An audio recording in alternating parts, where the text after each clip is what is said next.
애굽을 나온 백성들은 40년 동안을 광야에서 지내게 되었습니다. 40년의 세월 얼마나 긴 세월입니까? 그 세월 동안 아무것도 없는 그 사막 같은 광야에서 지냈다. 정말 고생스러웠겠죠.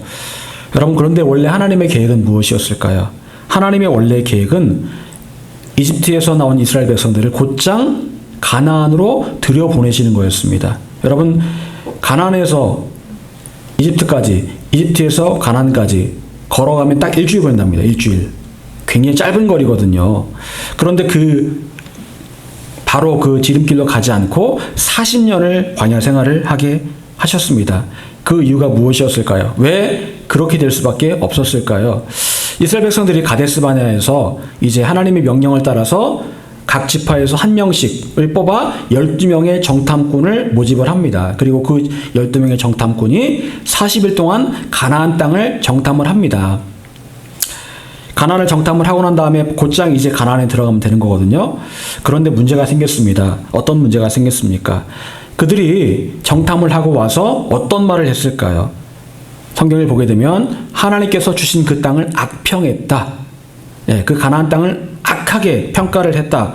그리고 자신들의 존재를 그곳에 살고 있던 아낙 자손, 거인 족속이었죠. 거인 족속이었던 그 아낙 자손에 비하면 메뚜기 같다라고 그렇게 말을 했다라는 겁니다. 그게 문제였다라는 거죠. 하나님의 주신 그 땅을 악평했다는 것은 어떤 의미가 있는 것일까요? 그건요, 하나님을 욕되게 하는 겁니다. 하나님께서 이 땅 주겠다라고 했는데 그 땅 보면서 그거 굉장히 안 좋아요. 거기 못 살겠어요 라고 말한다면 하나님을 욕하는 거거든요. 하나님께 욕하고 원망했다라는 겁니다.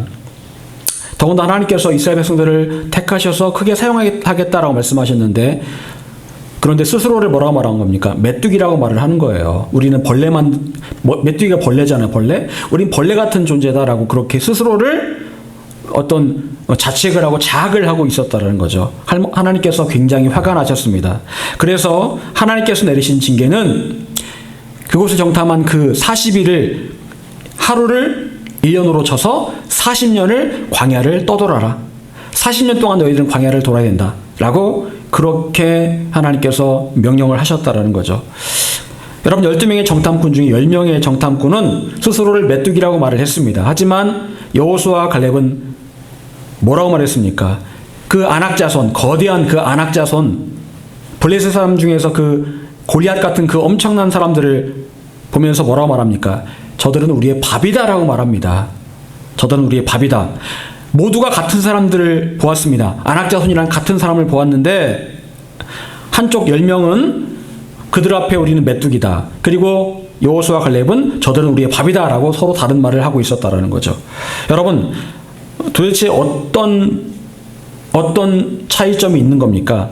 그것은 바로 그들의 마음 가운데 하나님이 계신가 계시지 않는가의 차이입니다. 하나님이 계신가 계시지 않는가의 차이가 이렇게 큽니다. 10명의 정탐꾼의 마음에는 하나님이 계시지 않았습니다. 그들은 인간적인 눈으로만 아낙 자손들을 보았습니다. 인간적으로 보면 굉장히 거대한 사람들이죠.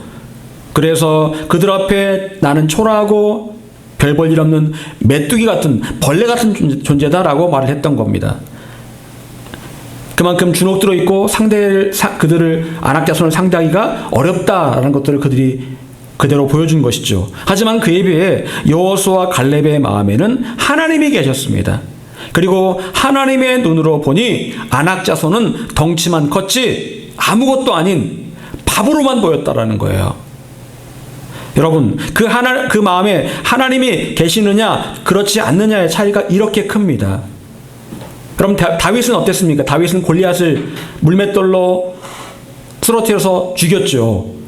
하지만 다윗 외 다른 사람들은 어땠습니까? 골리앗 앞에 벌벌 떨었습니다. 왜? 골리앗의 그 외모를 보니까 너무너무 크단 말입니다. 그리고 그 골리앗에 비하면 자기는 너무너무 왜소해 보입니다. 그건 곧 그들 안에 하나님이 계시지 않고 인간적인 마음만 있었기 때문에 그랬다라는 거죠. 하지만 골리앗의 마음에는 하나님이 계셨습니다. 다윗의 마음에는 하나님이 계셨습니다. 그래서 골리앗을 보니까 골리앗이 밥으로 보였다라는 거죠. 여러분, 12명의 정탐꾼 모두는 하나님을 섬기던 사람들이었습니다. 그들은 모두 하나님의 인도하심을 받고 있었고 매일같이 만나를 먹고 있었고 그리고 하나님을 예배하던 사람들이었습니다. 그런데요, 정작 10명의 정탐꾼의 마음에는 하나님이 계시지 않았다라는 거죠. 평소에 하나님을 섬기는 것처럼 보였지만 그 마음에는 하나님이 계시지 않았다라는 거죠. 그들의 인생에서는 하나님은 그렇게 큰 존재가 아니었습니다. 즉 말하자면 교회는 다니고 있지만 하나님께서는 그들의 인생에서 주인이 아니셨다라는 거죠. 그저 내가 교회 다니는 그곳에 계시는 그 정도의 하나님, 이 정도로 그들이 믿고 있었다는 거죠. 여러분, 그런데 이렇게 10명의 정탐꾼들처럼 살아가는 사람들이 얼마나 많을까요? 10명의 정탐꾼들처럼 하나님을 믿는다고 하지만 하나님과는 아무 상관도 없는 그런 삶을 살아가는 사람들이 얼마나 많습니까? 우리나라 인구의 20%가 크리스찬이라고 말을 합니다. 정말 그런데 그 20%의 크리스찬들이 정말 그 마음의 중심에 하나님을 모시고 살아가고 있을까? 그렇지 않을 확률이 굉장히 높다라는 거죠. 여러분, 하나님께서는 마음에 하나님을 모시고 사는 사람들을 통해서 일하실 수가 있습니다. 그런 사람들을 통해 일하세요. 하나님께 필요한 사람들은 하나님의 약속만을 믿고 마음에 하나님이 가득 채워진 여호수아와 갈렙 같은 사람들입니다. 여러분 어떻습니까? 여러분의 마음에 하나님이 가득 채워져 있습니까? 결국 자신들의 잘못 때문에 그들은 며칠이면 갈 수 있는 가나안에 들어가지 못하고 40년을 광야에서 살아가야만 했고, 애굽에서 나온 사람들은 여호수아와 갈렙을 제외하고는 모두가 광야에서 다 죽을 수밖에 없었습니다. 결국 그들의 마음에 품었던 대로 그대로 되었다는 거죠. 여러분, 자 그렇다면 그 40년의 시간 동안 하나님께서는 어떻게 이스라엘 백성들을 인도하셨을까요? 바로 오늘 본문은 하나님께서 광야에서 이스라엘 백성을 인도하신 방법에 대해서 말씀하고 있습니다. 우리가 너무나 잘 아는 그런 말씀들입니다. 이스라엘 백성들이 성막을 세웁니다. 자, 성막을 세우자 어떤 일이 벌어집니까? 하나님께서 구름을 보내십니다. 구름이 성막 위에 내려옵니다. 그리고 구름이 성막을 덮어버립니다. 자, 저녁이 되었습니다. 자, 그 구름이 불 모양 같은 걸로 변합니다. 불 모양.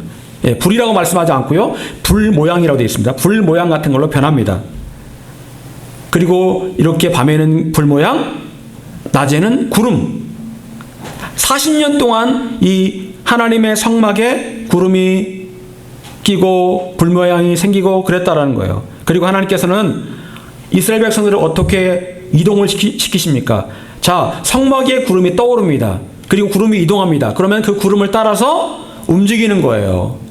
밤에는 움직이지 않았겠죠. 밤에는 아마 그냥 불 모양이 그냥 그대로 있었을 겁니다. 그리고 구름이 머물면 그곳에 진을 치고 구름이 머무는 그 시간만큼 거기에서 머물러야 했다라는 거죠. 여러분, 그것은 말하자면 하나님께서 보여주시는 사인대로만 움직였다라는 거예요. 이스라엘 백성들은 언제 어디로 갈지를 전혀 고민할 필요가 없었습니다. 그냥 구름이 뜨면 그냥 짐을 꾸리고, 구름이 움직이면 구름 따라 가고, 구름이 내려앉으면 거기에 진을 펴고, 그러고 살았다라는 거죠. 여러분, 우리가 근심하고 염려하는 이유가 무엇일까요? 우리는 왜 염려하고 근심합니까? 그것은 우리 스스로가 무엇을 언제 어떻게 해야 될지를 고민하기 때문에 그래요. 내가 머리 써서 어떻게 할까? 언제 갈까? 무엇을 할까? 고민하기 때문에 염려하는 거예요. 그리고 이런 염려 때문에 밤잠을 설치고 스트레스 받고 그렇습니다. 하지만 여러분, 하나님께서 우리를 인도하기 원하시는 방법은 의외로 간단합니다. 하나님께서는 우리가 언제 어디로 갈지 무엇을 해야 될지를 사인을 통해서 보여주길 원하세요. 하나님의 사인. 여러분, 그런데 문제는요, 우리가 하나님의 사인을 모른다라는 거예요.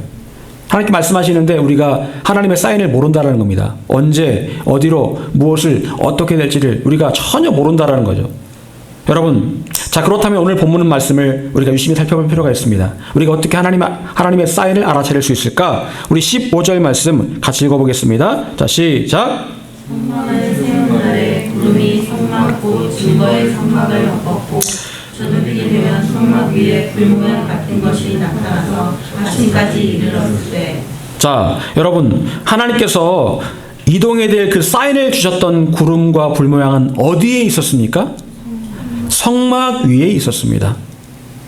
여러분, 하늘을 보면 구름이 많죠. 여기도 구름, 저기 구름, 노래하자면 뭉게구름, 양떼구름 많습니다. 여러분, 그런데 그 많은 구름 가운데 하나님께 주시는 구름은 어떤 구름일까요? 성막 위에 있는 구름이었다.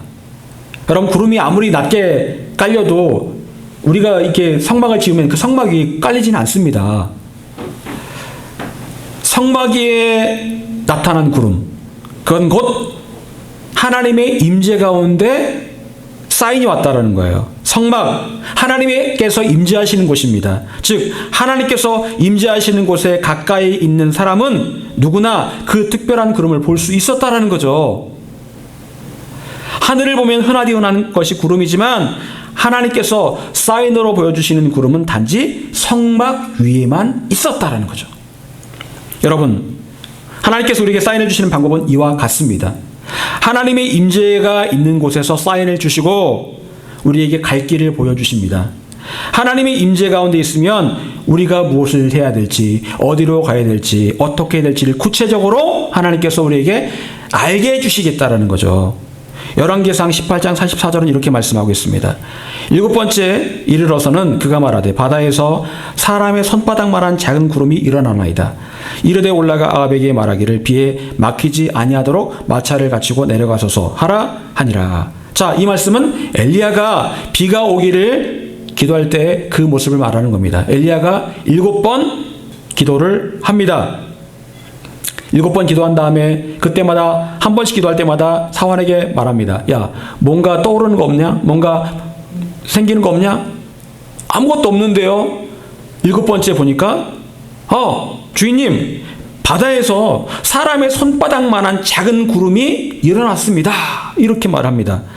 여러분, 엘리야는 쉬지 않고 계속해서 기도하면서 하나님께서 주실 그 사인을 기다리고 있었습니다. 하나님께서는 엘리야에게 7번 기도하게 하셨어요. 여러분, 엘리야는 능력의 선지자였잖아요. 한 번만 기도해도 하나님께서 들어줄 수 있잖아요. 근데 몇 번을 기도하게 하셨다고요? 7번을 기도하게 하셨습니다. 한 번에 들어주실 수 있는데 7번을 기도하게 하셨고, 그 7번 기도할 동안에 징조가 있었습니까? 없었습니까? 아무런 징조도 없었어요. 그냥 기도하게 하셨습니다. 묵묵하게 기도하게 하셨습니다. 그리고 7번을 다 채운 다음에 하나님께서는 작은 구름 한 조각을 바다에서 떠오르게 하십니다. 그리고 엘리야가 그 바다에서 구름이 떠올랐다는 말을 듣자마자 엘리야는 단번에 알아차릴 수가 있었습니다. 이건 비가 올 징조다. 하나님께서 나의 기도를 들으셨다. 비가 온다. 여러분, 엘리야가 어떻게 그 구름을 보고 단번에 하나님의 사인임을 알아차릴 수가 있었을까요? 기도하고 있었기 때문에 그런 거예요. 7번을 기도하고 있었기 때문에 그 흔하디 흔한 구름이 올라왔는데 그걸 보고 대번에 하나님께 주신 사인임을 그가 알아차릴 수가 있었다라는 거죠. 여러분, 하나님께서는 우리가 무엇을 어떻게 해야 되며 언제 움직여야 될지를 말씀하기를 원하십니다. 하지만 우리가 그 하나님의 사인을 알아차리지 못하는 이유가 뭘까요? 그럼 맞습니다.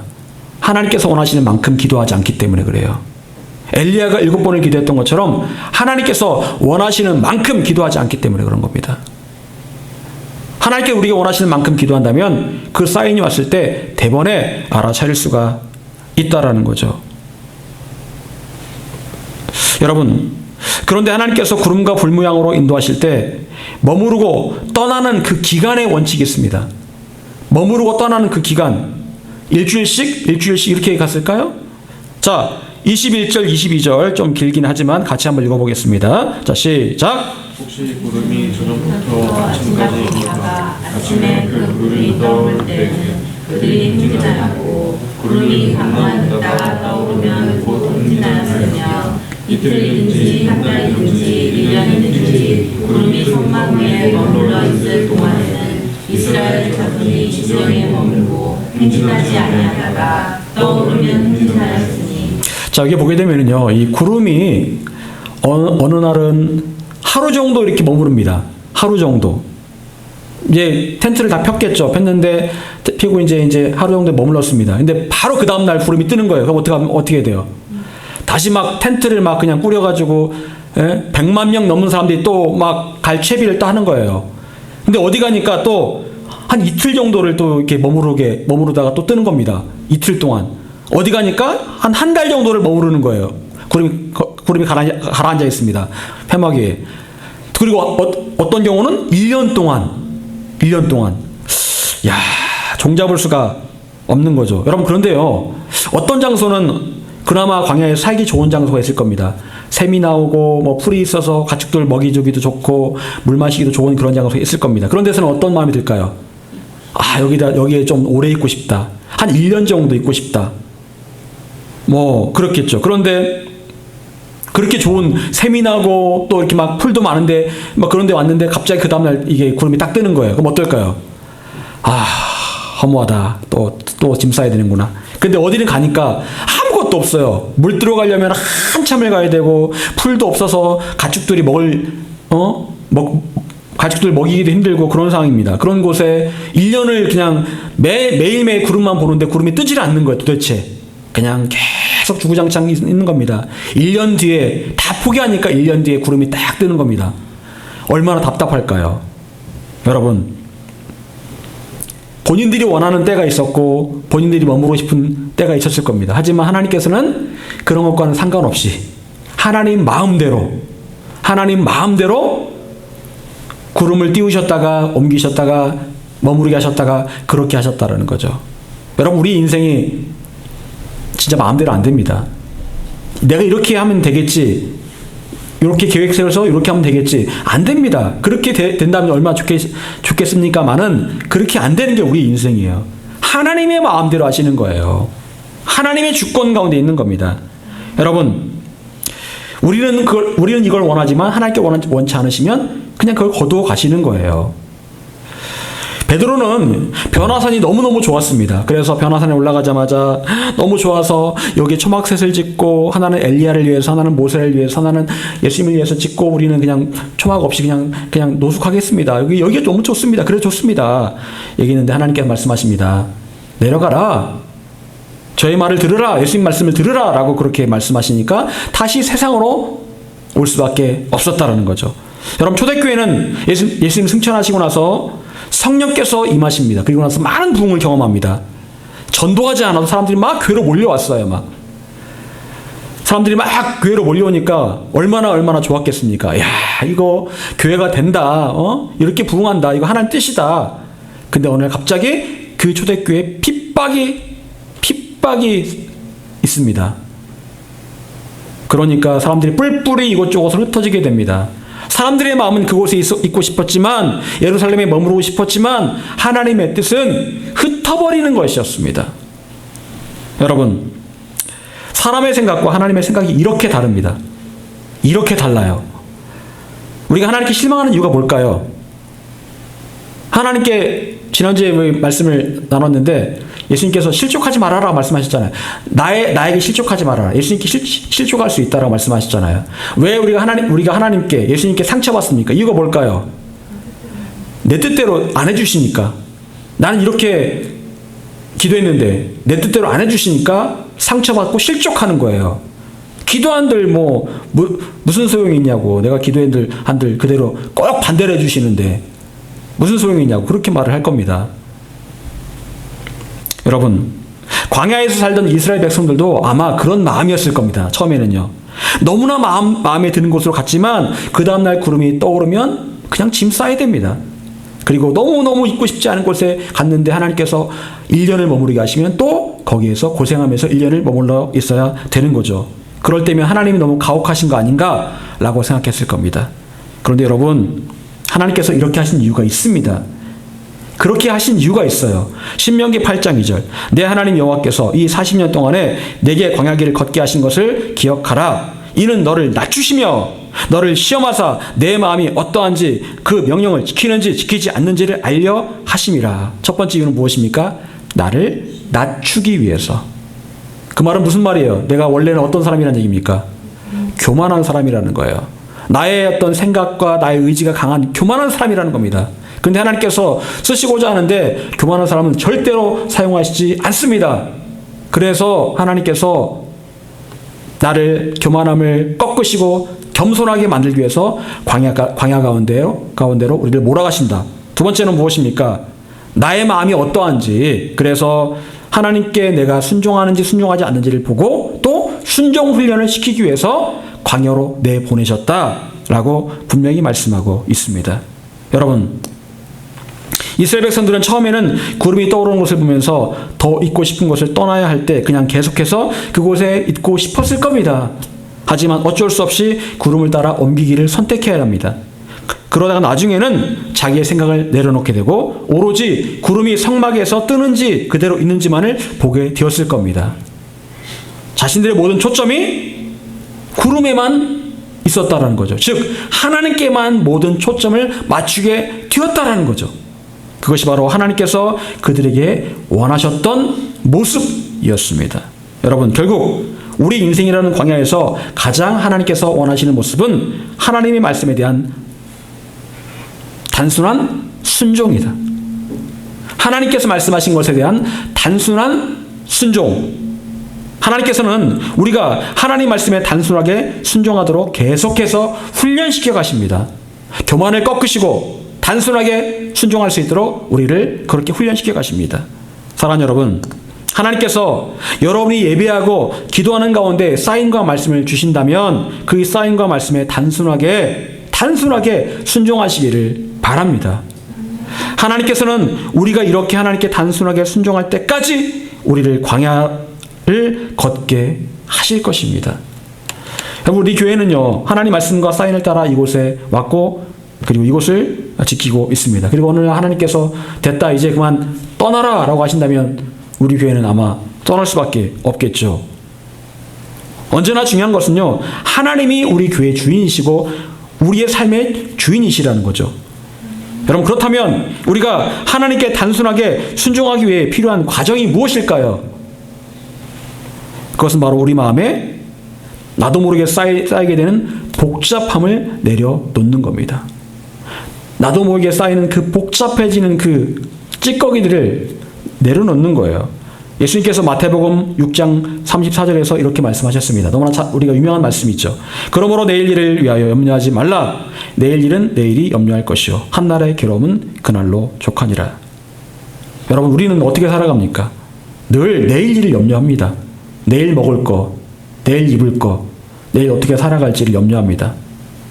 그게 우리의 현실이고 사실 저도 그렇습니다. 늘 염려의 공격을 당합니다. 하지만 여러분, 내일 일은요 아직 일어나지도 않았습니다. 내일은 일어나지도 않았어요. 그런데 일어나지도 않은 그 일을 우리가 염려하고 있다는 거죠. 왜 이렇게 사는 걸까요? 마음이 복잡하기 때문에 그렇습니다. 마음이 굉장히 복잡해요. 예수님께서 마르다에게 하신 말씀 다 기억하시죠? 마르다야, 네가 많은 일로 염려하고 있구나. 한 가지나 혹은 몇 가지만 해도 족하다라고 말씀하셨습니다. 즉 내가 감당할 수 있을 만한 일만 해라 라고 말씀을 하고 계시는 거예요. 여러분, 아직 일어나지도 않은 많은 일들이 여러분의 마음을 장악하지 않도록 늘 조심하시기 바랍니다. 그리고 지금 영적으로 가장 중요한 일에 집중하세요. 지금 이 순간에 영적으로 가장 중요한 일이 무엇인가? 그 일에 집중하시기 바랍니다. 그러면 거기로부터 모든 실타래가 풀려지게 되어 있습니다. 예수님께서는 아무리 바쁘신 가운데서도 기도하는 일에 집중하셨습니다.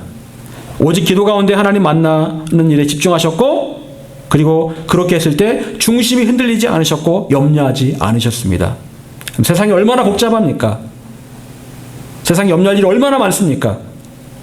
여러분, 모든 사람에게 똑같이 주어진 24시간, 이곳에 계신 모든 분들에게 똑같이 24시간이 주어졌습니다. 그런데 어떤 사람은 염려하고 걱정만 하면서 정작 영적으로 중요한 일을 하지 못하는 그런 사람들이 있습니다. 하지만 어떤 사람은 같은 24시간을 살면서 영적으로 중요한 일을 중심으로 단순하게 사는 분들이 있습니다. 여러분, 하나님께서는 이스라엘 백성들이 가데스 바네아에서 10명의 정탐꾼들의 부정적인 보고를 들었을 때 아직 일어나지도 않은 일들 때문에 염려하고 낙심하는 모습들을 보셨습니다. 아직 싸워보지도 않았는데 그들에게 우리는 메뚜기다. 우린 그 땅을 점령할 수 없다라고 말했던 그들의 일어나지도 않은 그 일들을 보면서 걱정하는 모습을 보셨습니다. 그래서 그들을 단순하게 만들길 원하셨습니다. 그리고 그들을 단순하게 만드시는 방법은 오직 구름만 보게 하시는 거였어요. 구름이 뜨면 짐 싸고, 가면 이동하고, 앉으면 짐 풀고, 구름만 보게 하셨다라는 거예요. 그 훈련을 40년간을 시키셨습니다. 하루아침에 되지는 않았죠. 그렇게 했을 때 그들은 점점 단순해졌고 결국 그 단순한 영성으로 여리고성을 점령하고 가나안을 정복하게 하신 겁니다. 여리고성 돌아라. 7일 동안 돌아라. 아무 말 하지 말고 돌아라. 단순하게 말씀하셨잖아요. 그리고 단순하게 순종했잖아요. 그렇게 했을 때 그 여리고가 무너졌잖아요. 여러분, 여러분의 삶에서 영적으로 가장 중요한 일을 중심으로 단순화시키시기를 바랍니다. 영적으로 가장 중요한 일은 바로 하나님 말씀 듣고 깊은 기도와 예배로 하나님의 임재 가운데 나아가는 것입니다. 사랑하는 여러분, 오늘 구름이 떠오르면 가면 됩니다. 구름이 멈춰 있으면 그 자리에 머무르면 됩니다. 우린 그저 하나님의 사인과 말씀에만 집중하면 되는 겁니다. 아직 보이지도 않는 가야 할 길을 생각하며 염려하지 마십시오. 하나님께서 알아서 하실 겁니다. 하나님의 마스터 플랜 가운데 있습니다. 지금 당장 여러분에게 말씀하시는 그 일에만 집중하시길 바랍니다. 오직 하나님의 말씀이 여러분을 움직이는 가장 중요한 원동력이 되시기를 간절히 축원합니다.